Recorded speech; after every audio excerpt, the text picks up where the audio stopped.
এই মায়ের পেটে 10 মাস আমি ছিলাম। যে মা মিনা ঘরে না গেলে ঘুমায় না, আমি না খেলে মা খেতে চায় না। আমার জন্য আমার মায়ের প্রাণ, আমার মায়ের জন্য আমার প্রাণ, কত ভালোবাসাবাসী। ওই মা আমাকে দেখে চিনবে না, আমি নাকি আমার মাকে দেখে চিনব না। আমি আমার বাবারে দেখে পালাবো। ছোটবেলা থেকে কোলে পিঠে করে আমার বাবা আমারে মানুষ করলো। বাবাকে কত ভালোবাসি, বাবার সাথে কত ভালোবাসার গল্প। এই বাবারে দেখে আমি দৌড় দিব, বাবা আমারে দেখে দৌড়াবে। ওয়া সাহিবাতিহি ওয়া বানি, সাহিবা মানে প্রিয়তমা স্ত্রী, যার সাথে এত ভালোবাসা এত খুনসুটি, তারে দেখে আমি পালাবো। ওয়া বানি আমার সন্তান, যেই সন্তানের জন্য আমি আমার জীবনও দিতে রাজি, ঠিক কি না? সন্তানকে দেখে আমি দৌড়। আব্বু বলে ডাক দিল, আমি চিনব না। আমার মেয়েটা আমারে ডাকলে নাকি আমি চিনব না, আমার মেয়েও আমারে চিনবে না। ইয়াউমা ইয়াফিরুল মারউ মিন আখিহি ওয়া উম্মিহি ওয়া আবিহি ওয়া সাহিবাতিহি ওয়া বানিহি লিকুল্লি ইমরিইম মিনহুম ইয়াউমাইযিন শাআনুন ইউগনিহি। বিশ্বনবী বললেন, আয়েশা, সেদিনটা আজকের দিনের মতো নয়, ভয়ঙ্কর একটা দিন হবে। বাবা ছেলেরে চিনবে না, ছেলে বাবার চিনবে না, মা তার মেয়েরে চিনবে না, মেয়ে তার মারে চিনবে না। মা আর মেয়ের ভালোবাসার চেয়ে বড় ভালোবাসা হতে পারে? বাবা ছেলের ভালোবাসার চেয়ে বড় ভালোবাসা? স্বামী স্ত্রীর ভালোবাসার চাইতে বড় ভালোবাসা দুনিয়ায় আছে? স্বামী স্ত্রীরে চিনবে না, স্ত্রী স্বামীকে চিনবে না, বন্ধু বন্ধুরে চিনবে না, ইমাম সাহেব মুসল্লিরে চিনবে না, মুসল্লি ইমাম সাহেবকে চিনবে না, নেতা কর্মীরে চিনবে না, কর্মী নেতাকে চিনবে না। আমরা সবসময় বিপদে আছি, তবে 4টা কাজ করলে আমাদের বিপদকে কাটিয়ে দিবে কে? আল্লাহ। ঈমান আনতে হবে কার উপর? জোরে বলেন। ঈমানের পথে অবিচল থেকে আমার মরণ যেন হয়। ঈমানের পথে অবিচল থেকে আমার মরণ যেন হয়। তোমারই কাছে মিনতি আমার, তোমারই কাছে মিনতি আমার, মহামহিম দয়াময়। ঈমানের পথে অবিচল থেকে আমার মরণ যেন হয়। পড়েন আমিন। চমৎকার দোয়া হয়ে গেছে না? ঈমানের পথে অবিচল থেকে আমার মরণ যেন হয়। আবার পড়েন আমিন।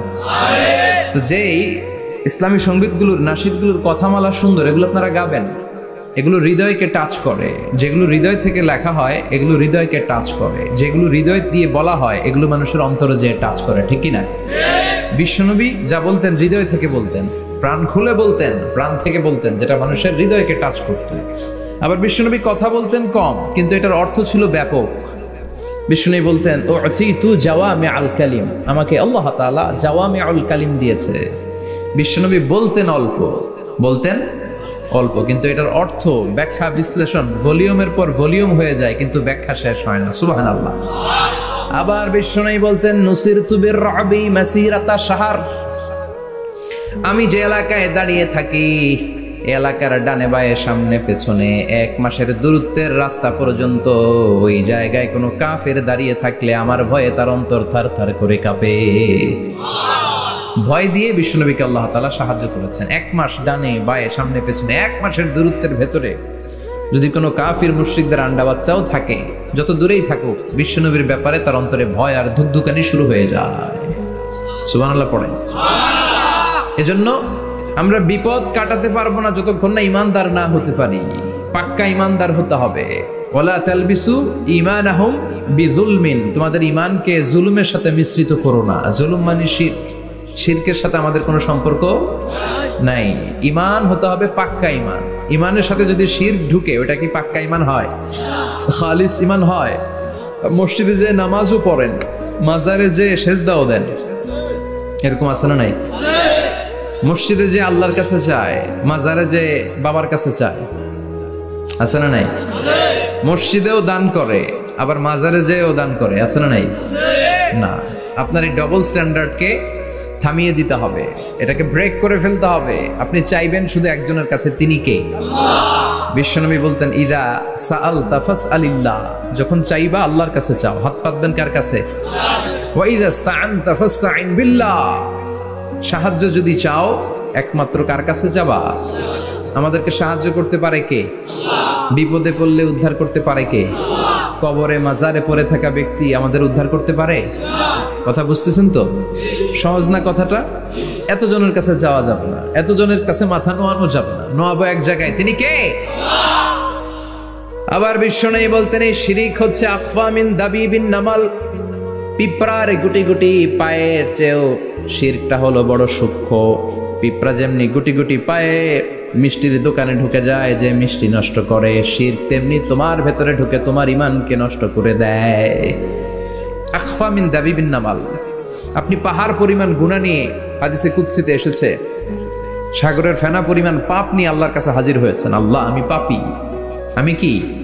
পৃথিবী না জানুক আমি তো জানি, আমি কি পাপ করেছি হায়।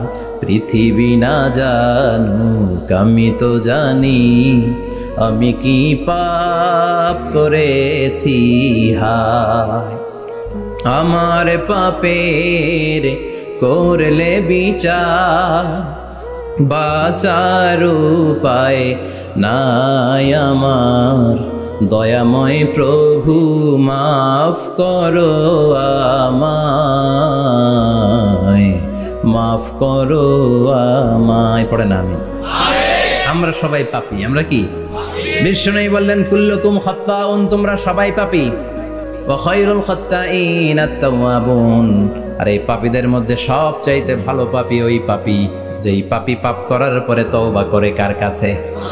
এজন্য আল্লাহ বললেন, ইয়া আইয়ুহাল্লাযীনা আমানু তুবু ইলাল্লাহি তাওবাতান নাসুহা, তওবার মতো তওবা করো, কান্নার মতো কান্না করো। চোখের পানি এটা একটা খুব পাওয়ারফুল একটা জিনিস, এটা আপনার পাপকে ধুয়ে মুছে সাফ করে দেয়, আপনাকে নিষ্পাপ বানিয়ে দেয়, ঠিক কি না? তো এই বিশাল পাপের বোঝা নিয়ে, পাহাড় পরিমাণ গুনাহ নিয়ে কিয়ামতের দিন যদি আল্লাহর কাছে আপনি হাজির হয়ে যান, ওই পাপের মধ্যে যদি শিরকের পাপ না থাকে, মানে কোনো মাজারে যে সেজদা দেন নাই, বাবার কাছে যান নাই, কোনো মাজারে মানত করেন নাই, মাজারে লাল শালু দেন নাই, মোমবাতি দেন নাই, আগরবাতি দেন নাই, মাজারে মুরগি মানত করেন নাই, এই পাপগুলো করেন নাই, অনেক পাপ আপনার আছে, কিন্তু শিরকের পাপ নাই। কোন পাপ নাই? আল্লাহ বললেন, হাজার কোটি পাপ নিয়ে, পাপের বোঝা নিয়ে, পাহাড় পরিমাণ অন্যায় নিয়ে, গুনাহ নিয়ে যদি আমার সামনে আসো, আর এই গুনার মধ্যে যদি শিরকের কোনো গুনাহ না থাকে, তাহলে আমি আল্লাহ পাহাড় পরিমাণ দয়ার ক্ষমা নিয়ে তোমার কাছে হাজির হয়ে যাব। সুবহানাল্লাহ। এজন্য শিরকের সাথে আমাদের কোনো সম্পর্ক, এই শিরক করলে তার মাফ নাই। ইন্নাল্লাহা লা ইয়াগফিরু আন ইউশরাকা বিহি, শিরক করে ফেললে আর মাফ নাই। এটা ভয়ঙ্কর, এটা ক্যান্সারের চেয়ে ভয়ঙ্কর। ক্যান্সারের অ্যান্সার আছে, শিরকের কোনো অ্যান্সার নাই। লা ইন আশরাকতা লা ইয়াহবাতান্না আমালুক, যদি তুমি শিরক করো, তোমার রোজা, নামাজ, হজ, যাকাত, জিকির গুলারে বাতিল করে দিবে কে? এজন্য শিরকের সাথে আমাদের সম্পর্ক আছে। এত ওয়াজ আমরা করি, তারপরে অনেক জায়গায় ছবিতে দেখি যে মহিলারা যে মাজারে সিজদায় পড়ে থাকে। এজন্য এটা ছড়ায় দিবেন, এই মাহফিলের কথাগুলো এই যে রেকর্ড হচ্ছে, এগুলো ছড়ায় দিবেন। গণসচেতনতার দরকার আছে। এই যত আমরা ট্রাই করে যাব, একটা সময় দেখবেন আমাদের এই সকলের একসাথে প্রচেষ্টার ফলে এই শিরক নামক ভাইরাস বাংলাদেশ থেকে আমরা বিদায় করে দিতে পারবো। চিল্লা এখন, ঠিক কিনা? এজন্য আমরা বিপদে আছি, তবে ইমানদার, শিরক ব্যতি রেখে খালেস ইমানের যদি অধিকারী হয়, আমাদেরকে বাঁচিয়ে দিবে কে? দুই নম্বরে ওয়া আমিলুস সলিহাত, কি বলছে মনে আছে তো? ইমান, ইমান আনলে বেঁচে গেলাম। আরেকটা কি? আমিলুস সলিহাত, নেক কাজ, ভালো কাজ। ভালো কাজ শুধু জিকির করার, নামাজ পড়া নাকি? না, আপনি কাউকে পরামর্শ দিলে এটাও ভালো কাজ। ঋণ দিবেন, ঋণ দিলে আপনার মর্যাদা বাড়ায় দিবে কে?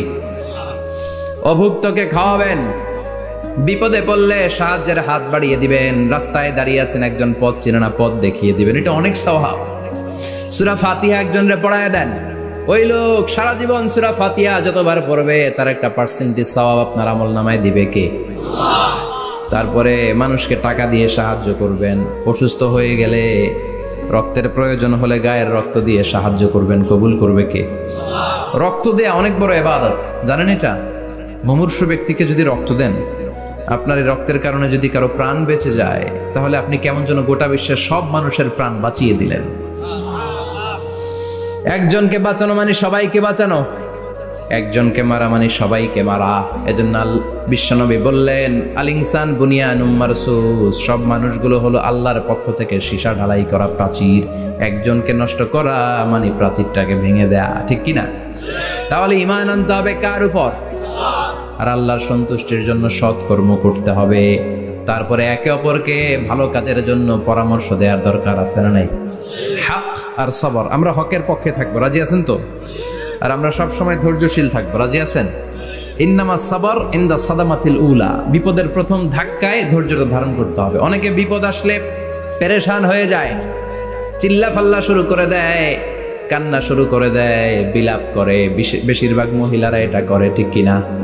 বিষ্ণু বললেন, বিপদের প্রথম ধাক্কায় কেমন সবর করলা এটাই দেখার বিষয়। ইন্নামা সাবর ইনদা সাদামাতিল উলা, বিপদের প্রথম ধাক্কায় যে সবর ধরতে পারে সেই আসল সবুর, সেই আসল কি সবুর মানে ধৈর্য ধারণকারী। বিশ্বনবী দোয়া করতেন, আল্লাহ আপনি আমারে ধৈর্যশীল বানান। আল্লাহুম্মা জাআলনি সাবুরা ওয়াজআলনি শাকুরা, আপনি আমারে ধৈর্যশীল বানান, আপনি আমারে শুকরগুজার বানান।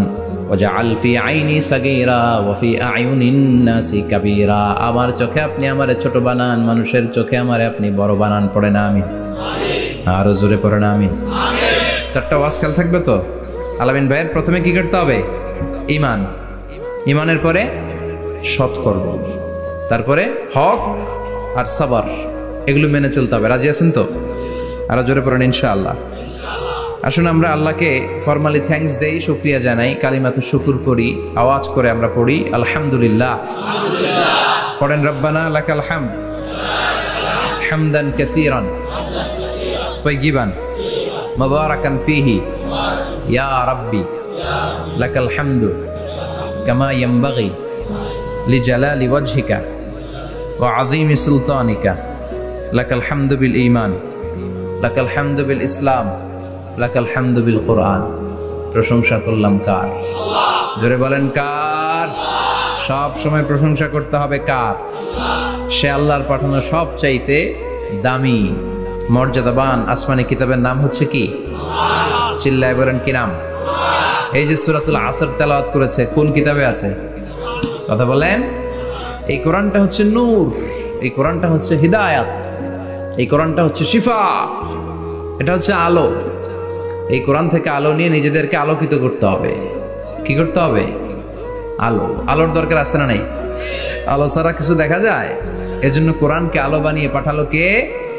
রব্বুল আলামিন বলেন, কিতাবুন আনজালনাহু ইলাইকা লিতুখরিজান নাসা মিনাল যুলুমাতি ইলান নূর।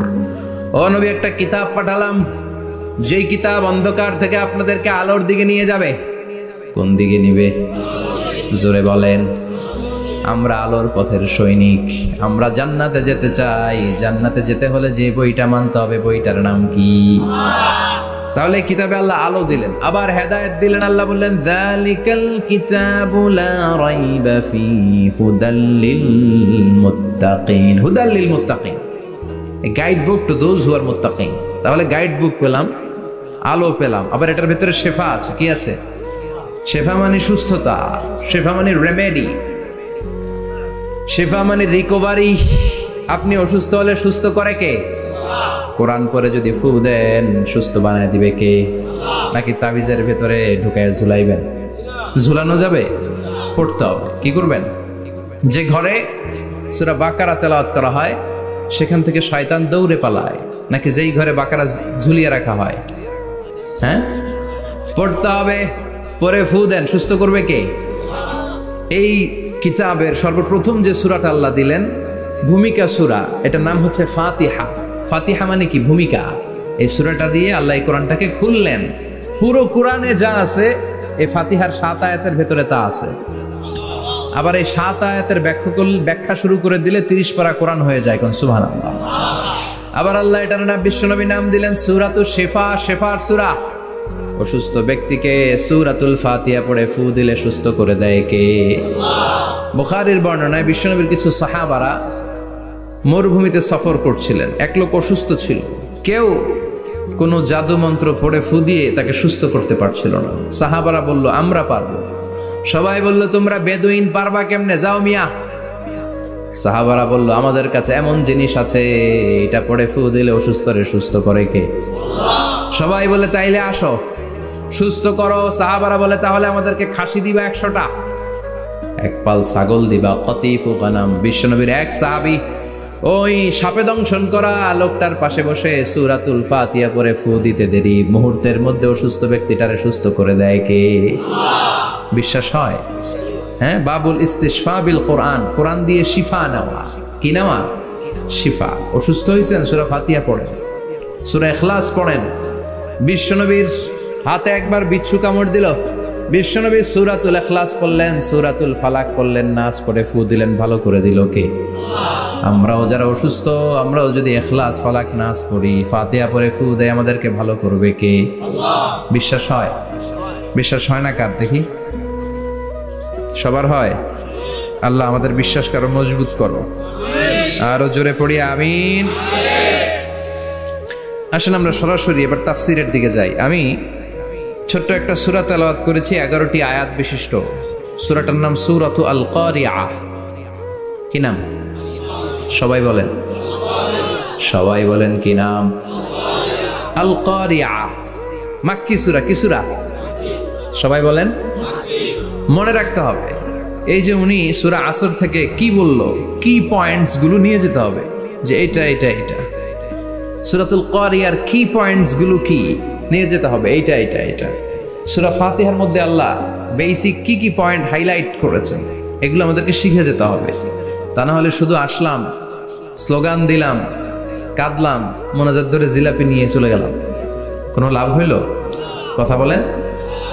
তো আমরা যে সূরাটা থেকে আজকে কথা শুনতে চাই, সূরাটার নাম হচ্ছে, সবাই বলেন, আল কারিআ। আল কারিআ মানে বিকট আওয়াজ। আল কারিআ মানে কি? ভয়ঙ্কর আওয়াজ। ভয়ঙ্কর আওয়াজ শুনেন নাই কখনো? কোথায় শুনছেন? হ্যাঁ, বিজলি। ও বিজলিতে শুনছে, থান্ডার, বজ্রপাত। আসলে অনেক আওয়াজ হয়, তাই না? আপনারা আঞ্চলিক ভাষায় বিজলিরে কি বলেন? ঠেড়া। ঠেড়া।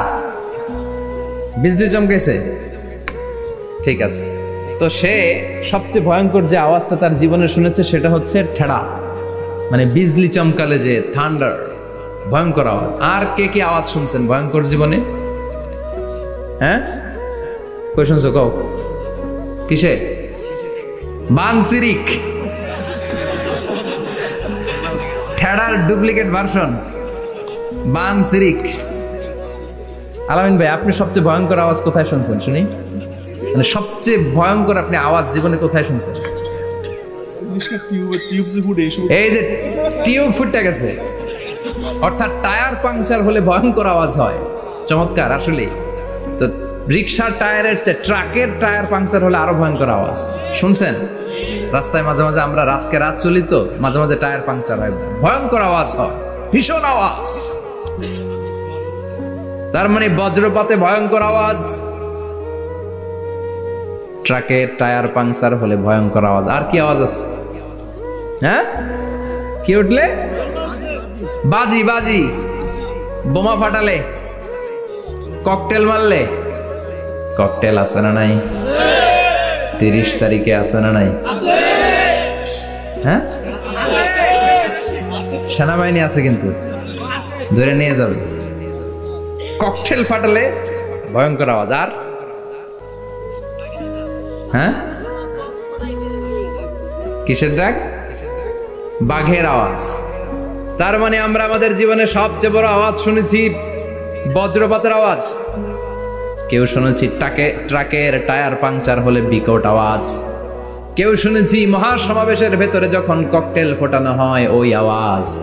আল্লাহ বললেন এগুলো তো ছোট আওয়াজ, কিয়ামতের দিন এমন বিকট একটা আওয়াজ আমি দেব, এটার নাম আল কারিআ। এটার নাম ক্লিয়ার? বুঝা গেছে? ওই আওয়াজ দুনিয়ার আওয়াজের মতো না। মাঝে মাঝে বাতাসের ধাক্কায় দরজা সাটাস করে লাগে, আওয়াজ হয় না? টায়ার পাংচার হলে আওয়াজ হয়।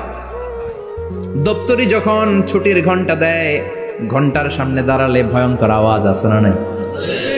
ট্রাকের টায়ার ব্রাস্ট হলে আওয়াজ হয়। হাতুড়ি নিয়ে লোহার মধ্যে আঘাত করলে, পাথরে আঘাত করলে আওয়াজ আছে না নাই? এগুলো দুনিয়ার আওয়াজ। আল্লাহ বললেন এই আওয়াজগুলোর চেয়ে অনেক বিকট একটা আওয়াজ কিয়ামতের দিন আমি তৈরি করব। এই আওয়াজটার নাম হলো আল কারিয়া। কি নাম? সবাই বলেন, আরো জোরে বলেন, আল কারিয়া। বিকট আওয়াজ, বিকট একটা হুইসেল বাজানো হবে, হর্ন বাজানো হবে, ট্রাম্পিট, ডেঞ্জারাস ট্রাম্পিট। ভয়ঙ্কর একটা বিকট শব্দ করা হবে কিয়ামত তৈরির জন্য।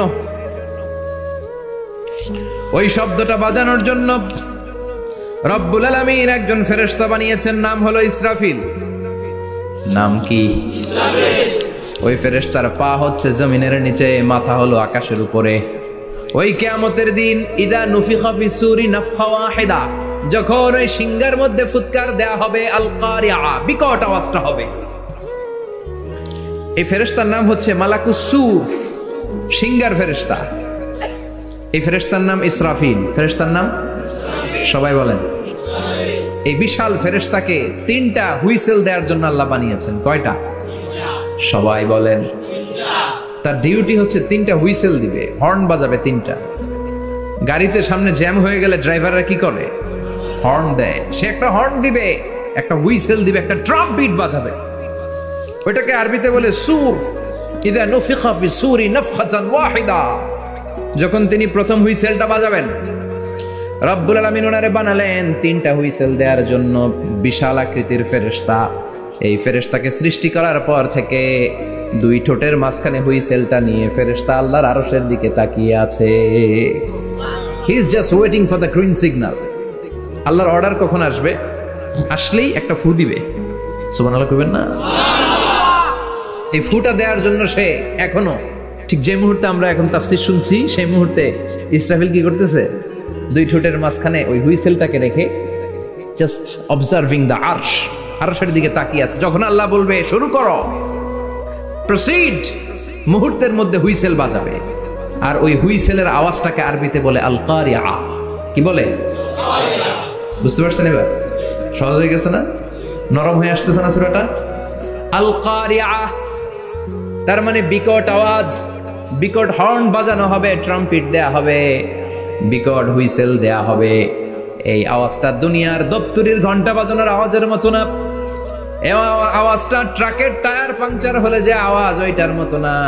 বৃষ্টির সময় বজ্রপাতের যে আওয়াজ, ওইটার মতো না। ওই আওয়াজটা পৃথিবীর বুকে সবচাইতে ভয়ঙ্করতম আওয়াজ। ঠিক কিনা? ভয়ঙ্কর একটা আওয়াজ হবে, বজ্রনিনাদ, মহাপ্রলয়ের আওয়াজ। ওই একটা আওয়াজে সব লন্ডভন্ড হয়ে যাবে।